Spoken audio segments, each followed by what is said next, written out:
Bitcoin moved from roughly $63,000 to an intraday high near $79,500 in a little over a week. The clean answer is that the move started in the bond market, then leverage turned it into a sprint. Treasury changed the buyback picture. Washington added a second crypto catalyst, and roughly $3 billion of short positions got forced out. But one detail keeps this from being a simple money printing story.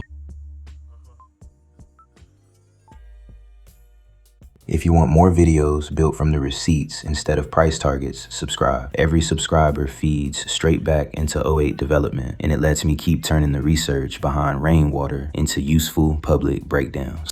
First, the move itself. Coinbase's daily data shows Bitcoin closing near $63,400 on August 13th. It broke $70,000 on August 19th, closed above $73,000 the next day, then traded as high as $79,500 on August 21st. From the August 14th low to that high, the move was about 27%. The title's $14,000 jump compares the August 13th close with the live price when I pulled the data. This was not one candle, and the final August 21st close did not exist yet.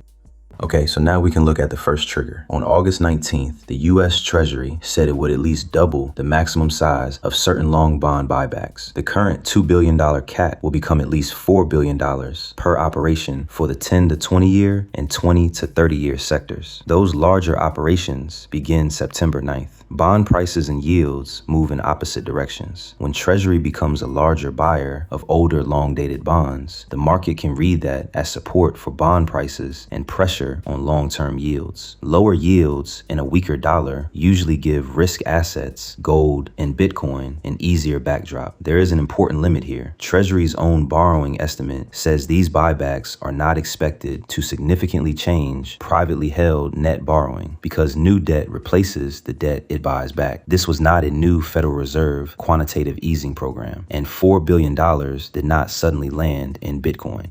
The announcement still landed in a market that was ready to move. Once Bitcoin pushed through the levels where traders have built short positions, exchanges started closing those positions by buying Bitcoin back. Market reports put the short liquidations around $3 billion across crypto, although the published totals range from roughly 2.75 to 3.1 billion, depending on the provider and time window. The numbers do not agree, so I would not pretend there is one exact total. The mechanism is clear. A higher price forces one group of shorts to buy. That forced buying pushes the price higher, which can force the next group to buy. A squeeze makes a move faster, but it does not create permanent demand. Once the shorts are gone, that fuel is gone too.